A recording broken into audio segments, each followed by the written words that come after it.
اللہ تعالیٰ قرآن میں ایک واضح طور پہ کہتے ہیں کہ اے ایمان والو، اے مسلمانوں، تم پر روزے فرض کیے گئے ہیں۔ رمضان جو کہ آ رہا ہے اس کے روزے ہم پر فرض کیے گئے ہیں۔ اللہ تعالیٰ کہتے ہیں تم پر روزے فرض کیے گئے ہیں جس طرح تم سے پہلے لوگوں پر بھی کیے گئے تھے، تاکہ تم پرہیزگار ہو جاؤ۔ پہلے لوگوں پر کیسے کیے گئے تھے بہت زیادہ نالج ہمارے پاس نہیں ہے، لیکن ہم اگر روایت دیکھیں اور بلکہ قرآن میں بھی دیکھیں تو حضرت مریم علیہ السلام کو اللہ تعالیٰ نے بولا کہ تم ان لوگوں کو بول دینا کہ میں آج روزے سے ہوں، اس لیے میں بات نہیں کروں گی، تو اس لیے حضرت عیسیٰ جواب دیں گے۔ یعنی کہ اس ٹائم پر بھی حضرت عیسیٰ علیہ السلام کے ٹائم پر، ان سے پہلے حضرت مریم علیہ السلام کے ٹائم پر بھی، حضرت مریم کے ٹائم پر یہ اللہ کی وحی ان پر آئی، یعنی کہ اس وقت بھی لوگوں پر روزے تھے۔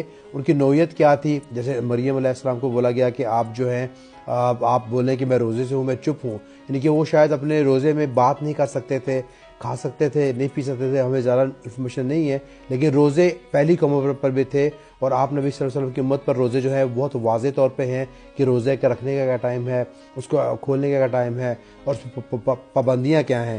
تو یہ ساری تفصیلات ہمارے سامنے ہیں۔ تو لیکن مقصد روزے کا یہ ہے کہ اللہ تعالیٰ کہتے ہیں تم روزے رکھو گے تاکہ تم پرہیزگار ہو سکو، یعنی کہ روزے کے ساتھ تمہارے اندر صبر پیدا آئے گا۔ جب صبر پیدا آئے گا تو تم اپنے آپ کو قابو کر سکو گے اور متقی اور پرہیزگار ہو سکو گے۔